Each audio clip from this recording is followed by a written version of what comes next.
Fala galera, quem fala é o Berno DRC e acabou de estrear no Paramount Plus a série do Knuckles. Eu acabei de assistir a todos os 6 episódios e vim gravar essa análise completa com todas as referências e teorias que podemos encontrar na série, além de fazer uma crítica sobre se ela é boa ou ruim, analisando os pontos positivos e negativos da série. Quando você estiver assistindo esse vídeo, deve fazer alguns dias que a série já estreou, mas no momento que eu tô gravando ela acabou de sair. Eu gostaria de avisar que esse vídeo vai estar recheado de spoilers. Então, se você não assistiu a série, vai lá assistir e depois volta aqui para assistir a minha crítica.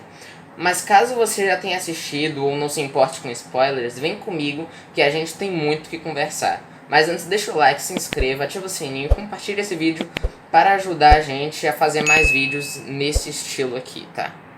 Bom, vamos começar falando sobre os pontos positivos da série no geral. Primeiramente, eu tenho a obrigação de ressaltar como o CGI dessa série tá fantástico. Os efeitos visuais estão no nível de cinema. Claramente dá para se perceber que o orçamento para o CGI é menor do que os outros dois filmes do Sonic, já que, obviamente, o orçamento para um filme que vai sair no cinema é superior a de uma série, mas esses pequenos detalhes são quase imperceptíveis.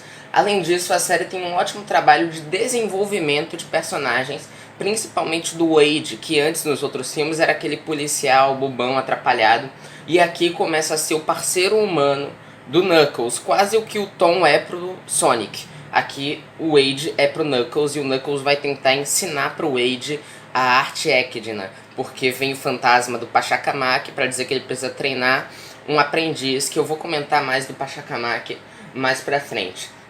A série ela se aproxima muito mais do primeiro filme do Sonic, por não se importar muito com a mitologia e a lore do Sonic dos jogos, focando mais em criar uma história completamente nova. O próprio Sonic e o Tails eles aparecem somente no início do primeiro episódio da série.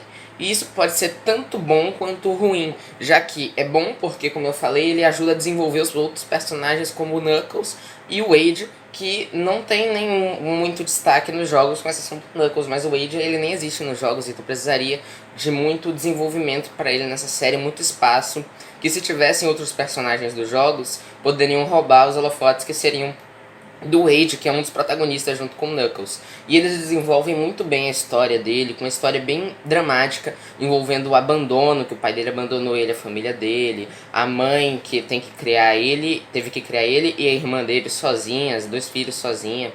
E só que isso pode ser ruim porque, é uma adaptação de jogo. A gente quer muito ver esses personagens que a gente conhece dos jogos em tela para ver como é que eles ficam, para ver uma interação deles, uma adaptação. E isso fica muito perceptível no Pachacamac, porque quando a gente teve o trailer e apareceu o Pachacamac com um visual mais parecido com o dos jogos, a gente pensou, mas ele tá vivo? O que pode acontecer? Será que vai ter Sonic Adventure 1, Chaos, Tikal, Rouge, um monte de coisa lá da lore do Knuckles, da Esmeralda Mestra, e a gente não tem essas coisas. O Pachacamac ele aparece só como um fantasma espiritual. Para quem jogou os jogos do Sonic vai perceber a referência, que é uma clara referência a Tikal, a forma como a Tikal aparece no Sonic Adventure 1. Mas para quem assistiu Star Wars também fica a referência aí dos fantasmas da força que a gente tem na franquia de Star Wars. Mas o Pachacamac, para quem não conhece, no universo dos filmes, ele é o líder Equidna que matou a Garra Longa, que era a mãe adotiva do Sonic, aquela coruja. Foi ele que acertou a flecha nela, e nos jogos foi ele quem abusou e usou da Esmeralda Mestra e acabou causando a destruição e a aniquilação do clã dos Equidna. E ele aparece aqui como um fantasma astral para auxiliar o Knuckles. Então eles perdem um pouco do papel que o Pachacamac podia ter. E ele não mostra a que ele veio, ele nem é revelado direito o que aconteceu no passado dos Equidna. Então não tem muito da lore do Sonic, dos jogos, nem muita explicação na série. Então você não vai esperando isso. Essa série é uma série totalmente original, uma história totalmente original e que não se aproxima muito dos jogos. A série vai seguir a história do Knuckles se adaptando aos costumes humanos, já que ele permaneceu na Terra somente para proteger a Esmeralda Mestra, que E também com ele treinando o Wade para ser um guerreiro, já que foi essa missão que o Pachacamac deu para ele lá no primeiro episódio, no início da série. A série tem basicamente a mesma história do primeiro filme do Sonic, seguindo a clássica jornada do herói, enquanto ele tenta descobrir o seu lugar no mundo. Não é nada muito inovador. E a trama funciona muito bem quando ela foca no companheirismo do Wade com o Knuckles e sendo uma série de estrada. Mas quando ela tenta abordar os vilões, com a trama de que eles querem roubar os poderes do Knuckles, exterminar os alienígenas, e com todo aquele negócio abordando a Gun, a história se perde muito. Eles não conseguem abordar esse tema de uma maneira coesa e os vilões são simplesmente um dos piores vilões que eu já vi em uma adaptação de videogames para o meio cinematográfico. Eu nunca vi vilões tão mal escritos desde aquele Bowser do live action do Mario. Para vocês terem uma noção de o quão ruins esses caras são. Eles não conseguem passar a ameaça que a série quer que eles sejam, porque eles não são uma ameaça. Eles parecem vilões dos filmes dos Trapalhões. São muito mal feitos. Os vilões da série são basicamente dois agentes da GUN, a Guardiã das Nações Unidas, que traíram a organização por não concordarem mais com a abordagem dela, já que eles queriam matar os alienígenas e lutar contra eles para proteger a segurança da Terra. Mas eles perceberam que a GUN estava meio que protegendo o Sonic, o Tails e o Knuckles lá na Green Hill. Então esses dois agentes, eles se rebelaram porque não concordavam mais com isso e queriam ir para uma abordagem mais agressiva para salvar a humanidade.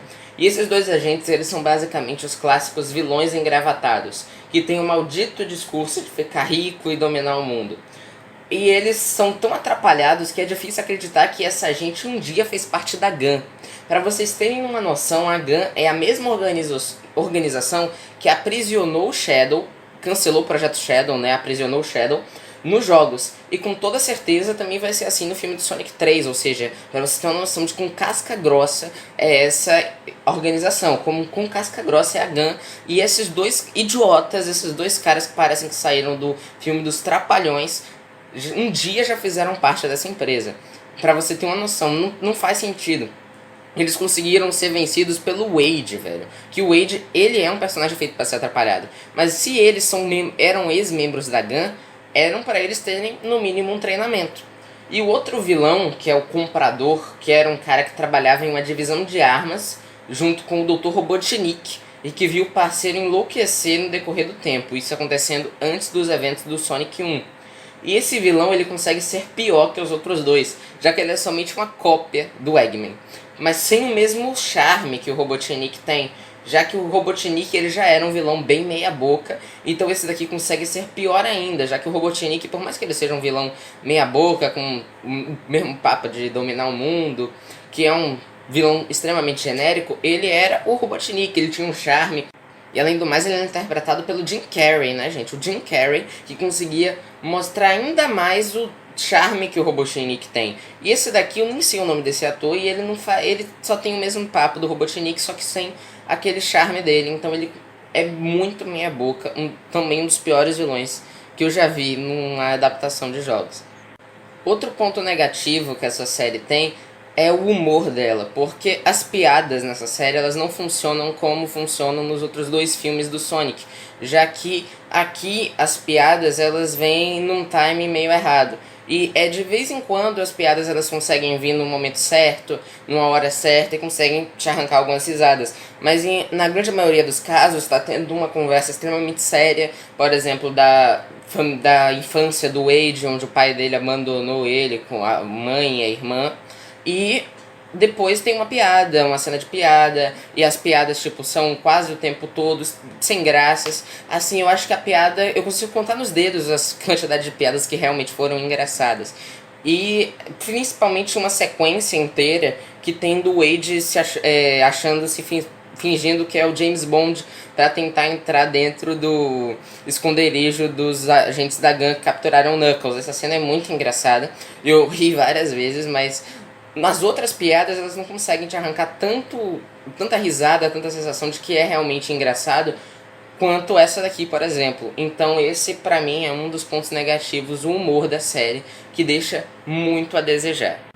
Mas antes da gente terminar o vídeo e dar a nota para a série, eu preciso falar sobre as referências e easter eggs que a série nos mostra, que podem dar dicas do que vai acontecer no futuro dos filmes e outras séries que podem vir por aí dentro desse universo do Sonic.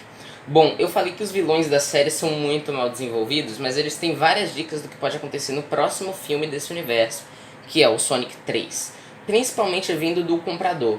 O Comprador aparece bem pouco na história, na verdade, mas nas poucas linhas de diálogo que ele tem, ele revela que quando ele trabalhava com o Dr. Robotnik, a Gun tentou silenciar ele, prender ele, na real tentou até matar ele, para que o Comprador não revelasse nada. E isso mostra como a Gun consegue agir por debaixo dos panos, já que no próximo filme, o Sonic 3, que vai adaptar a história do Sonic Adventure 2. E lá nós temos todo aquele arco do Dr. Gerald Robotnik, onde ele estava criando uma arma biológica para o governo, e aí a Gun tentou silenciar ele, tentou prender ele, e acabou até matando a Maria, né, na tentativa de fechar o Projeto Shadow. E isso mostra também como a Gun, eles não fizeram isso a primeira vez com o Comprador. O tentativa de silenciar o Comprador não foi a primeira vez que a Gun já fez isso, já que eles já fizeram isso muito tempo atrás, no Sonic Adventure 2 com o Dr. Gerald Robotnik, quando eles tentaram fechar o Projeto Shadow, quando eles tentaram acabar com o Shadow de vez. E aí, isso é um easter egg muito interessante para quem quiser procurar, né?